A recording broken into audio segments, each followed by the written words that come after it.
Le FAGAS, Fonds africain de garantie et de coopération économique, est un puissant levier de développement qui œuvre pour une meilleure intégration économique des États membres. Depuis quelques années, des innovations apportées à la gestion et à la promotion de cet organe ont porté leurs fruits, notamment dans le partenariat public-privé, d'où l'importance qu'attachent les autorités au plus haut niveau aux actions du FAGAS. Le secteur privé est admis aujourd'hui comme le vecteur principal par lequel les actions nécessaires doivent se faire pour que le secteur privé tire nos économies, et aussi bien dans le rattrapage des déficits que nous avons en termes d'infrastructures, mais aussi dans la création des conditions pour un meilleur épanouissement de nos populations. C'est aussi l'occasion pour moi de souligner les efforts que nous avons notés ces derniers mois et dans la restructuration du FAGAS, mais également toutes les nouvelles initiatives que la directrice générale et le conseil d'administration sont en train d'être faits, en train de mener pour donner un nouvel élan à cette maison qui, je vous l'avoue, il y a encore quelques temps, on a même oublié quasiment que le FAGAS existait déjà.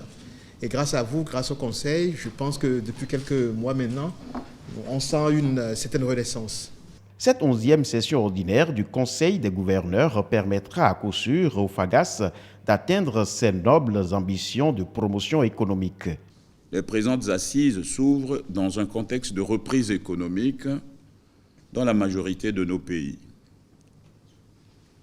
La croissance en Afrique subsaharienne devrait passer de 3% en 2018 à 3,5% en 2019, avant de se stabiliser à un peu moins de 4% à moyen terme.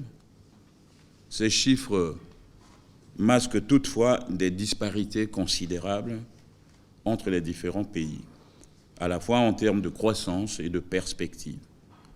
Selon le Fonds monétaire international, environ la moitié des pays de la région, essentiellement les pays pauvres en ressources naturelles, devraient connaître une croissance d'au moins 5%, ainsi qu'une hausse des revenus par habitant plus rapide que la moyenne mondiale à moyen terme. Nonobstant ces différences, il demeure qu'en termes de perspectives économiques et de priorités de politiques économiques, tous nos États aspirent à accroître leur résilience et à générer une croissance durable. Une session du FAGAS qui ambitionne de révolutionner le tissu économique au niveau des différents États membres à travers une collaboration franche.